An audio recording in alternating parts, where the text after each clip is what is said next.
வணக்கம், கிறிஸ்டஸ் அகாடமிக்கு உங்களை அன்புடன் வரவேற்கிறேன். இன்று இந்தியா செஸ் வரலாற்றில் ஒரு அழியாத தடம் பதித்த ஆளுமையை பற்றி தெரிந்து கொள்ள போகிறோம். இன்னைக்கு இந்தியா உலக செஸ்ஸில் ஒரு மிகப்பெரிய சக்தியாக திகழ்கிறது. உலக சாம்பியன்கள், கிராண்ட் மாஸ்டர்ஸ், இளம் நட்சத்திரங்கள் என உலகமே இந்திய செஸ்ஸை வியந்து பார்க்கிறது. விரைவில் இந்தியா 100 கிராண்ட் மாஸ்டர்ஸ் என்ற வரலாற்று மைல்கல்லையும் எட்டவிருக்கிறது. ஆனால் இந்த பயணம் எங்கே தொடங்கியது? இந்திய செஸ்ஸை சர்வதேச அரங்கில் முதலாக அடையாளம் பெற செய்த முன்னோடிகள் ஒருவர் யார்? இந்த கேள்விக்கான முக்கியமான பதில்கள் ஒருவர் திரு மேனுவல் ஏரன் அவர்கள். 1961ஆம் ஆண்டு இந்தியாவின் முதல் இன்டர்நேஷனல் மாஸ்டர் என்ற வரலாற்றை படைத்தவர். 9 times national champion, 11 times Tamil Nadu champion, மேலும் செஸ்ஸுக்காக அர்ஜுனா அவார்ட் பெற்ற முதல் இந்திய செஸ் வீரர் என்ற பெருமைக்குரியவர். ஒரு சிறந்த வீரராக மட்டுமல்லாமல் பயிற்சியாளர், எழுத்தாளர், நிர்வாகி என இந்திய செஸ்ஸின் வளர்ச்சிக்காக தனது வாழ்நாளை அர்ப்பணித்த முன்னோடிகளில் ஒருவர்.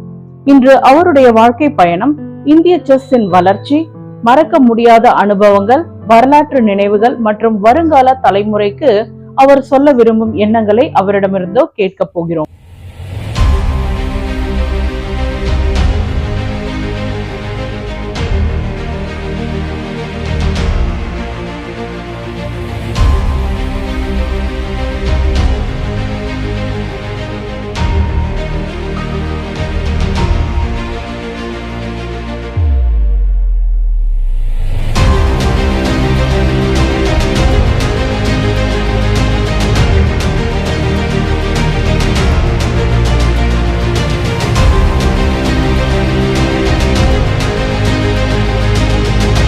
வணக்கம் சார், கிறிஸ்டஸ் அகாடமி யூடியூப் சேனல் சார்பாக இந்த சிறப்பு நேர்காணலுக்கு உங்களை மனசார வரவேற்கிறேன்.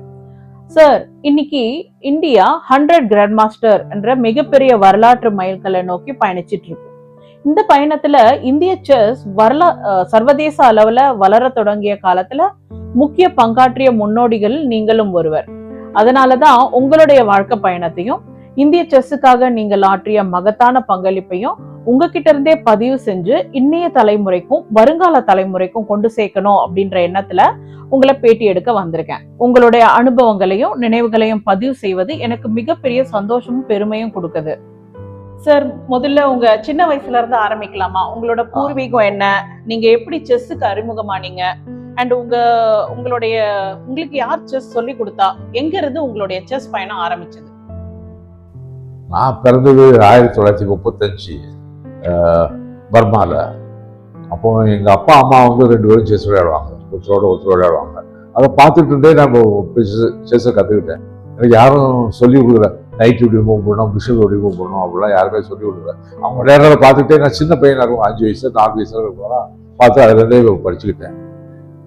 ஆனால்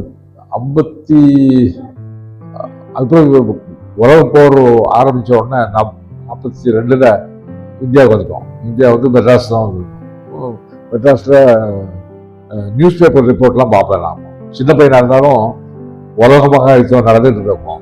அதில் யார் எப்போவுமே நம்ம இந்தியா இங்கிலீஷ்காக தான் நம்ம பிரிட்டிஷ் கவர்மெண்ட் அடியில் இருக்கோம். இப்போ பிரிட்டிஷ் வின் பண்ணுற மாதிரி தான் பேப்பரில் எப்போவுமே வரும். ஆனால் அது பார்க்கும்போது அதே பக்கத்தில் செஸ் நியூஸும் வரும். அதை பார்த்து எனக்கு கொஞ்சம் இன்ட்ரெஸ்ட் இருந்தது. அப்புறம் அதில் செஸ் நியூஸில் மெயில் தான் முக்கியம். அப்போ ஹிந்து நாங்கள் பார்க்கல, மெயில் தான் பார்த்துட்டோம். மெயிலில் வந்து செஸ் நியூஸ் தான் கொடுப்பாங்க. நம்ம லண்டனில் என்ன நடக்குது, மற்றவங்க உலக சாம்பியன்ஸ் என்ன பண்ணிட்டு இருக்காங்க அப்படிலாம். அதை பார்த்தோன்னா அது கொஞ்சம் இன்ட்ரெஸ்ட் இருக்குது. எங்கள் அக்கா எனக்கு சொல்லிக் கொடுத்தா மூவ்ஸ்லாம் எப்படி வைக்கிறது. அப்புறம் வந்து டிஸ்கிரிப்டிவ் நோட்டேஷன் தான் இருக்குது, அதாவது அல்ஜிபிரிக் நோட்டேஷன் கிடையாது. E4 E5 நைட் F3 அந்த மாதிரி தான் ஆகும். அதெல்லாம் அவள் படிச்சு கொடுத்தா. அது பிறகு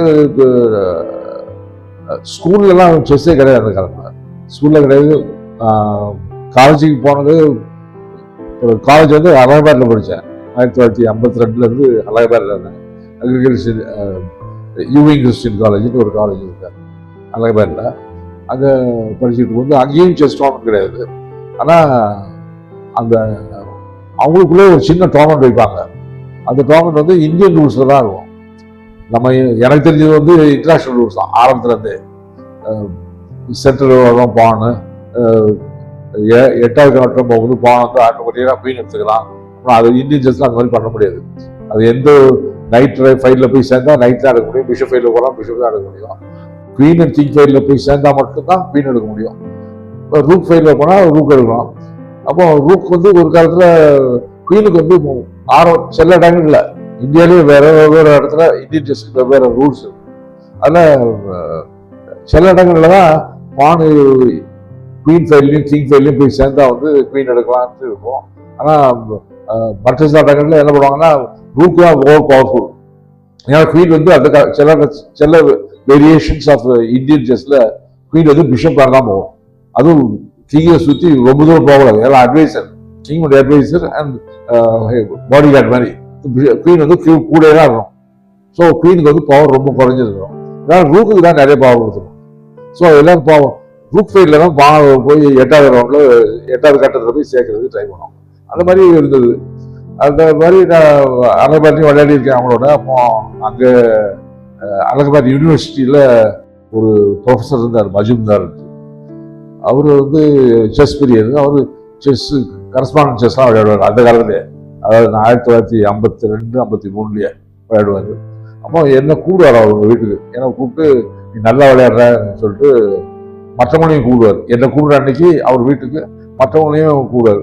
சுற்றுப்புறத்தில் இருக்கிறவங்க செஸ் பிளேயர்ஸை கூப்பிட்டு, அப்போ அசோசியேஷன்லாம் ஃபெடரேஷன்லாம் ஒன்றும் கிடையாது, செஸ் கிளப்பும் கிடையாது. இவர் வீட்லேயே வந்து அவர் இன்ட்ரெஸ்ட்னால எல்லாரையும் கூப்பிட்டு வச்சு படிச்சு கொடுப்பார். அப்படிதான் நான் வந்து என் மேலே ஒரு நம்பிக்கை வந்து ஓகே இவ்வளோ பேர் இருக்க, இவளோட நான் பெட்டராக விளையாடுறேன், so I must be having something அப்படின்னு எனக்கு ஒரு எண்ணம் வந்துச்சு. அப்போ நாங்கள் அலகாபாத்தில் பிஎஸ்சி படிச்சுட்டு இருந்தேன். அப்போ கரஸ்பாண்ட் மர்ஜுந்தார் சொன்னேன்ல, அவர் கரஸ்பாண்டன்ஸ் விளையாடுறாரு. போஸ்ட் கார்டு மூலமாக மூவ் அனுப்புவாங்க இன்னொரு ஊருக்கு. அங்கே போய் அங்கே பதில் வரும், அது போய் பதில் போடுவாங்க.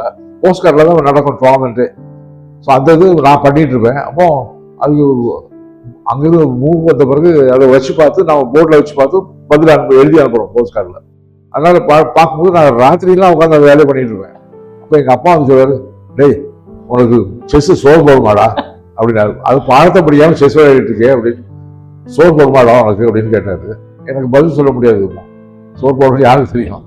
ஆனால் பின்னால் வந்து சோறு போடுறது மட்டும் இல்லை, எனக்கு அது இந்தியன் பேங்க்ல வேலை கிடைச்சது. அது முன்னால மற்ற சின்ன சின்ன கம்பெனிஸ்ல டெம்பரரி ஜாப்ஸ் இருந்தது. இந்தியன் பேங்க்ல கிடைச்ச பிறகு என்னுடைய அது செஸ் மூலமாக தான் கிடைச்சது. ஏன்னா அப்போ வந்து இந்தியன் பேங்க்ல கூட செஸ் ரெக்ரூட்மெண்ட்லாம் கிடையாது. ஆனால் எங்கள் செஸ் ஃபெடரேஷனுடைய பிரசிடென்ட் கோபால் ரெட்டின்னு ஒருத்தர் இருந்தார், நெல்லூரை சேர்ந்தவர், பி கோபால் ரெட்டி. அவர் வந்து நான் சாம்பியன் 1959 சாம்பியன் ஆனவுடனே என்ன பண்ணுறேன்னு கேட்டார் டெல்லியில். நான் வந்து டெல்லியில் வந்து நடந்தது அந்த டோர்னமெண்ட், நேஷனல் சாம்பியன் டெல்லியில் நடந்தது 59 நான் வின் பண்ணேன். அப்போ கேட்டேன் நீ என்ன பண்ணுற அப்படின்னாரு. நான் சொன்னேன் நான் வேலை தேடிட்டு இருக்கேன். உடனே நான் அவனுக்கு ஒரு ரெக்கமெண்டேஷன் ஒன்று கொடுக்குறேன், நீ அந்த ஆளை போய் பாரு அப்படின்னாரு. அது ராஜா சார் முத்தையா செட்டியார். இப்போ அவர் இல்லை. அது செட்டிநாடு வித்யாசங்கர்லாம் அந்த இடத்துல பேலஸ். அப்போ ஸ்கூல்லாம் கிடையாது, இப்போ ஸ்கூல் இருக்கு. அப்போ செட்டிநாடு பேலஸ் தான் அது. அவரை போய் பார்த்தேன். அவர் உடனே ஒரு அப்ளிகேஷன் எழுதி கொடுங்க, probationary officer in Indian bank அப்படின்னு கேட்டார். எழுதி கொடுத்தா உடனே அப்பாயிண்ட் ஆயிடுச்சான். ஸோ அப்படிதான் நான் வந்து செஸ் மூலமா தான் வந்திருக்கேன். ஆக்சுவலா இந்த செஸ் ரெக்ரூட்மெண்ட் கிடையாது. சொல்ல போனா உங்க அப்பா சொன்ன மாதிரி செஸ் தான் உங்களுக்கு சோறு போட்டது. இன்னைக்கு இந்தியா வந்து உலக செஸ்ல ஒரு மிகப்பெரிய சக்தியா இருக்கு. இந்த பயணத்தோடைய தொடக்க காலத்தை நேர்ல பார்த்தவர் நீங்க. அந்த ஆரம்ப கால இந்தியன் செஸ் அந்த சினாரியோவை ஒரு நாஸ்டால்ஜிக் ஃபீலா நீங்க எப்படி சொல்வீங்க? அந்த காலத்துல அப்படின்னு ஒரு பெருமையா சொல்லக்கூடிய ஒரு விஷயமா நீங்க எதை சொல்லுவீங்க? பழைய காலத்துலலாம் மனிதருக்குள்ள உறவு ரொம்ப நல்லா இருக்கும். அப்போ 55ல் 59ல் நான் நேஷனல் சாம்பியன் ஆனேன். அப்போ வந்து ஆல் இந்தியா செஸ்ஸோட செக்ரட்டரி வந்து ஒருத்தர் எஸ்கே நரசிம்மன். அவர் ரொம்ப நல்லா தங்கமான ஆள், ஒரு சாய்பாபா பக்தர். அவர் எப்பவும் அவருக்கு என்ன நம்பிக்கைன்னா இந்தியன்ஸ் எல்லாருமே நிறைய பேர் நல்லா விளையாடுவாங்க, அவங்க வந்து முன்னுக்கு வரதுக்கு அவங்களுக்கு வாய்ப்பு கொடுத்தா அவங்க முன்னுக்கு வருவாங்க அப்படிங்கிறது அவருடைய திடமான நம்பிக்கை. அதுக்கு முன்னாடிலாம் யாரும் போய் உதாரணமா 1956ல் செஸ் ஒலிம்பியாட் மாஸ்கோவில் நடந்தது. அப்போ கவர்மெண்ட்டுக்கு ரெகக்னிஷனே கிடையாது செஸ்ஸுக்கு. எல்லாரும் சொந்த காசுல போனோம் மாஸ்கோவுக்கு. அப்போ அந்த இதோட செக்ரட்டரி ராமன் மரன் ஒருத்தர் இருந்தார் பாம்பேல. அவர் போய் டொனேஷன் கேட்க போனாரு. பெரிய ஆளுங்கிட்ட போய் கேட்க போறாரு. அவங்க சொன்னாங்க எதுக்கு ஏங்கெல்லாம் போறீங்க மாஸ்கோவுக்கு, உங்களுக்கு என்ன செஸ்ஸா விளையாட தெரியும், நீங்க உங்களால ஒன்றும் ஜெயிக்கவே முடியாது, இந்தியன்ஸ் எங்க ஜெயிப்பாங்க, ஒரு ரஷ்யன் தான் அவன் ஜெயிச்சுட்டு போறான், எதுக்கு போனவங்க அப்படின்ட்டு மட்டம் தட்டி பேசுவாங்க. நிறைய பேர் அப்படிதான் பேசுவாங்க. இந்தியன்ஸுக்கு செஸ் வராது, ரஷ்யன்ஸ் தான் பெஸ்ட் பிளேயர்ஸு, அமெரிக்கா யூரோப் தான் வேணும், நமக்குலாம் ஒன்றும் தெரியாது அப்படின்வாங்க. ஆனால் ராமன் பானர்ஜியும் சரி, அவர் அம்ஜி மேனன் வந்து பாம்பேல ஒரு டைம்ஸை பற்றி கரஸ்பாண்ட் ஆனார். அவங்க விடாமுயற்சி பண்ணி ஒரு டீம் எப்படி உருவாக்கி அனுப்பிச்சார் மாஸ்கோவுக்கு. மாஸ்கோவுக்கு போன பிறகு அங்கே சிலவங்க வந்து 2 பேரும் ரொம்ப நல்லா பண்ணாங்க. ஆர்பி சப்ரையும் ராம்தாஸ் குப்தா. ராம்தாஸ் குப்தா நேஷனல் சாம்பியன் ஆனார். அதுக்கு பிறகு அவர் அங்கே வந்து நிறைய பேரை தோக்கடிச்சிட்டார்.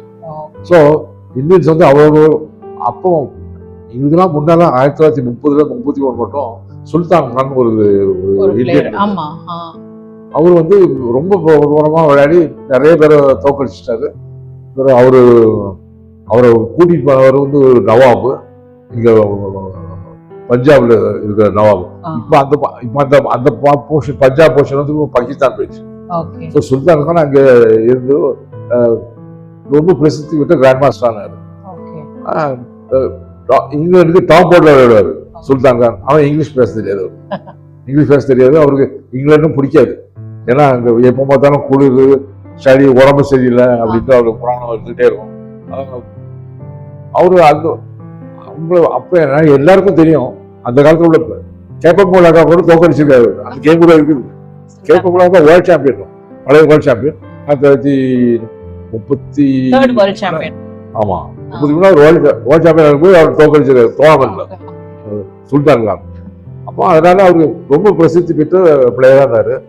ஆனா அவருக்கு எப்போ அங்க இருக்கிறது பிடிக்கல, யூரோப்ல இருக்கிறதே பிடிக்கல. எப்போ பார்த்தாலும் குளிர், காய்ச்சல் ஏதாவது ஒன்று வந்துகிட்டே இருக்கும். அவருக்கு ஃப்ரீயா இருக்க முடியல. ஸோ இந்தியா வந்த பிறகு அது திரும்பி போகவே இல்லை. அண்ட் அதனால இவெல்லாம் 56 ஒலிம்பியாடு போகும்போது 33 ஒலிம்பியாடு போயிருக்காங்க. அப்போ இந்தியா போல இங்கிலாந்து போச்சுது. இங்கிலாந்துல டாப் போர்டு வந்து சுல்தான் கான் ஒரு இந்தியன். எல்லாரும் அதை ஞாபகம் வச்சிருக்காங்க. ஸோ 56 போகும்போது எல்லாரும் கேட்பாங்க என்ன சுல்தான் கான். ஏன்னா அவரு பெரிய பிளேயர். இப்ப நான் போகும்போது 1960 நான் போயிருக்கேன் ஒலிம்பியாடு ஜெர்மனிக்கு. அப்போ என்கிட்ட எல்லாரும் கேட்பாங்க சுல்தான் கான் என்ன எங்க இருக்காரு. அப்போ உயிரோட 1966 சுல்தான் கான் இறந்து போயிட்டாரு. ஆனா அவரு இந்தியா பிரிஞ்ச போது பாகிஸ்தான் இந்தியாவில் 2ஆ மாறின பிறகு அவர் பாகிஸ்தான் பாட்டா போய் இந்தியாவுக்கு போயிட்டாரு. அதனால அவர் நம்ம இந்தியன் மாதிரி கிடையாது. ஆனா நல்ல இந்தியன் அவர். ஆனா தெரியாது அவருக்கு இங்கிலீஷ் தெரியாது, மேல்நாட்டு பழக்க வழக்கம்லாம் அவருக்கு தெரியாது. சும்மா சாதாரண ஒரு ரொட்டி சாப்பிட தால் ரொட்டி மக்கான் அவருக்கு அந்த மாதிரி ஒரு போர்வேன். ஸோ அந்த மாதிரி முன்னாடி இருந்திருக்காங்க. எஸ்கே நரசிம்மன் எங்களுக்கு செக்ரட்டரி இருந்தார் ஏஎஸ்எஃப்ல, ஆல் இந்தியா ஃபெடரேஷன்ல. அவர் வந்து வாய்ப்புகள் கொடுத்தாரு. முதல்ல நேஷனல் டீம் சாம்பியன்ஷிப் ஒன்று வச்சாரு. நேஷனல் டீம் சாம்பியன்ஷிப் விவேகானந்தா காலத்துல நடந்தது. ஆனா அவருடைய என்தூசியாசமா பார்த்து சிலர் வந்து அவர் ஒன்றும் கிடையாது, அவர் ஒரு அக்கௌண்டன்ட், ஒரு சின்ன செட்டி தெருவில் ஒரு சின்ன கடையில ஒரு அக்கௌண்டன்ட் எஸ்கே நரசிம்மன். ஆனா அவரு போய் அவர் ஆர்வம் இந்தியாவுக்கு ஏதாவது பண்ணணும், நம்ம பெருசு யாருக்குமே தெரியல, முன்னுக்கு வரணும். ஏற்கனவே ஒருத்தர் தான் அவன் போயாச்சு, நம்ம கண்ட்ரியில் இல்லை, பட் நம்ம இதுக்கு வந்து ஷுவரா இருப்பாங்க அப்படின்னு சொல்லிட்டு அவருக்கு பெரிய நம்பிக்கை உண்டு. அவரு கவர்மெண்ட் போய் கேட்பாரு. கவர்மெண்ட் கேட்டா நீ ரெஜிஸ்டர் பண்ணணும், அது பண்ணணும், இது பண்ணணும், எல்லாத்தையும் பண்ணிட்டாங்க. என்னெல்லாம் சொல்றாங்க கவர்மெண்ட் எல்லாம் சிங்கிள் ஹேண்டா பண்ணாரு. சிங்கிள் ஹேண்டா பண்ணிட்டு இந்தியா வந்து 1960 முதல் முறையாக இந்தியன் டீம் வெளிநாட்டு போறதுக்கு ஏர் டிக்கெட் கொடுத்தாங்க. கவர்மெண்ட் ஆஃப் இந்தியா 4 பேர் தான் கொடுத்தாங்க. 4 பேருக்கு ஒரு மேனேஜர் கூட போனாரு, அவர் சொந்த காசுல வந்துட்டாரு. 4 பேருக்கு ஏர் டிக்கெட் அவங்க கொடுத்தாங்க. அதான் முதல்ல எஸ்கே நரசிம்மன் பண்ணதுனால. எஸ்கே நரசிம்மன் அது மட்டும் இல்லை, நான் நேஷனல் சாம்பியன் ஆனோட 59 நேஷனல் சாம்பியன் ஆனோட ஒரு இன்டர் ஜோனல் டோர்னமெண்ட் போனோம்.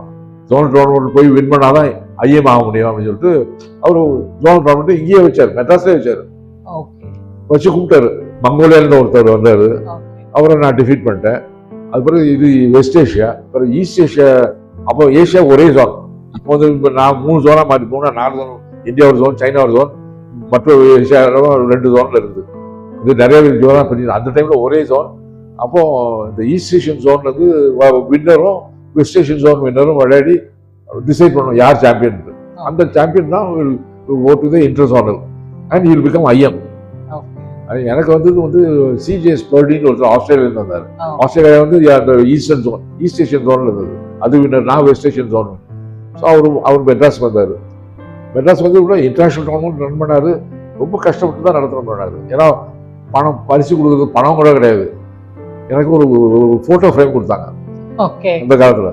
அந்த பர்த்டேக்கு வந்து ஒரு பிரீஃப் கேஸ் கொடுத்தாங்க, சின்ன பிரீஃப் கேஸ். அந்த மாதிரி தான் அவ்வளோதான் கொடுக்க முடியும். இப்பெல்லாம் லட்சக்கணக்கான கொடுப்பாங்க, கோடிக்கணக்கில் கொடுத்தாங்க. ஸோ அந்த காலத்தில் வந்து ஆனால் மனசு இருந்தது. எஸ்கே நேஷனல் நம்ம இந்தியன்ஸ் வந்து நம்ம ஜெயிக்கலாம், நம்ம வெற்றி பெறலாம், நம்ம முன்னேறலாம் அப்படின்ற ஒரு திடமான நம்பிக்கை இருந்தது. அதனால ஏன்னா யோசிக்கிறது இருக்க அது வந்து அது பயங்கரமான வேலை. அதுதான் சும்மா சாதாரண வேலை இல்லை. உங்க உயிர் போனாலும் போயிடும்னு இருக்கும். நம்ம செஸ் விளையாடும்போது நம்ம தோத்தானா உயிர் போயிடும் நமக்கு அவ்வளவு மோசமா இருக்கும். சில அழுவாங்க தோத்துட்டு. நடந்து ஒரு டோர்னமெண்ட் நடந்துட்டு ஒரு பையன் அழுதான், பாபி ஃபிஷர் கூட அழுதுருக்கான் அவ்வளவு லாஸ்ட் கேம். இந்த மாதிரி உயிரை பெய்கிற மாதிரி இருக்கும் செஸ் விளையாடி தோத்தா. ஆனா அதை போய் ராம் ஸ்வஸ்த சத்திரன் கேட்டாங்க சொல்லுவாங்க. அபத்தமான இது. ஆனா பாட புத்தகத்தில் இருந்தது. 9 times நேஷனல் சாம்பியன், பலமுறை தேசிய சாம்பியனான அனுபவம் எப்படி இருந்தது? இந்த எந்த நேஷனல்ஸ் உங்களுக்கு ரொம்ப டஃப்பா ஃபீல் பண்ணீங்க? லைக் ரொம்ப சேலஞ்சிங்கா இருந்த ஒரு விஷயம். அப்போ இருந்த டைம் கண்ட்ரோல் என்ன? எந்தெந்த ஸ்டேட்ஸ் எல்லாம் அப்போ அதிகமான நேஷனல்ஸ் நடத்தியிருக்காங்க? உங்களுக்கு ஏதாவது இன்ட்ரெஸ்டிங் எக்ஸ்பீரியன்ஸ், ஒரு இன்ட்ரெஸ்டிங்கான இன்சிடென்ட்ஸ் ஏதாச்சும் இருக்கா நேஷனல்ஸ்ல? அதேமா ஆல்மோஸ்ட் எல்லா நேஷனல் சாம்பியனும் நான் வின் பண்ணணும் டஃப்பா தான் இருந்தது. ஏன்னா எனக்கு நிகராக நிறைய பேர் இருந்தாங்க. ஆனா எனக்கு வந்து கொஞ்சம் விடாமுயற்சி உண்டு, பெர்சிஸ்டன்ஸ் அண்ட் டெடிகேஷன். நான் நிறைய வேலைகள்லாம் செய்ய மாட்டேன் டோர்னமெண்ட் டைம்ல. Completely I keep to my self and மற்றவங்களோட ஜாலியாக பேசிட்டு சுற்றுறதெல்லாம் பண்ண மாட்டேன். நான் சீரியஸாக இருக்கேன். மற்ற பிளேஸ்லாம் புதுவாக கேங்காக சேர்ந்துருவாங்க, ஃப்ரெண்ட்ஸாக எல்லாம் ஃப்ரெண்ட்ஸ் ஆயிடுவாங்க. ரவிசேகர், பரமேஸ்வரன், ரவிக்குமார் எல்லாம் ஃப்ரெண்ட்ஸ் ஆயிடுவாங்க. இப்போ கேங் மாதிரி ஆயிடும். ஒன்றா போய் காஃபி குடிக்குது பண்ணுறது அது வேலை இருக்கும். செஸ் வந்து அது வரும்போது பார்த்து பண்ணுவாங்க. ஆனால் அவங்களுக்குள்ள டிஸ்கஸ்லாம் பண்ணுறது கிடையாது. தே ஷுட் டிஸ்கஸ், ஆனால் பண்ண மாட்டாங்க. அது ஈஸியாக எடுத்துக்கிடுவாங்க லைஃப். அதனால தான் யாரும் மேலுக்கு வரல. அந்த காலத்தில் உள்ளவங்க மேலுக்கு வரல. ரவிசேகர் வந்துருக்கலாம், ஈஸியாக கிராண்ட் மாஸ்டர் ஆகிருக்கலாம். இது நடக்கும். ரவிக்குமார் அவனும் வந்திருக்கலாம், பட் அவன் வேற மாதிரி போயிட்டான். சோ ஆனா உங்களுக்கு ரொம்ப டஃப் ஆப்போனன்ட்னா யார சொல்வீங்க? இந்த பரமேஸ்வரன், ராஜசேகர், ரவிக்குமார் எல்லாம் சொன்னீங்க இல்லையா? எல்லாருமே டஃப்.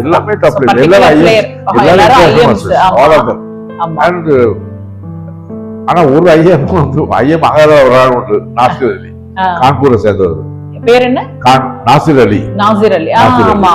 அவர் வந்து 1967 சாம்பியன் இருந்தார். ஒரே ஒரு தடவை தான் சாம்பியன் ஆனார். அதுக்கப்புறம் சாம்பியன் ஆகல. அவர் ஐயமும் ஆகல. ஆனா எனக்கு ரொம்ப டஃப் ஃபைட் கொடுப்பாரு. பொதுவாக நான் 1 and 2 அப்படிதான். அவர் செகண்ட் ஹாஃப் சொன்னார், இல்லை தேர்ட் ஃபோர்த் சொல்றாரு. நான் ஃபர்ஸ்ட் ஹாஃப் என் கூட விளையாடுற கேம்ஸ் எல்லாம் டஃப்பா இருக்கும். ஆனா அவருக்கு கொஞ்சம்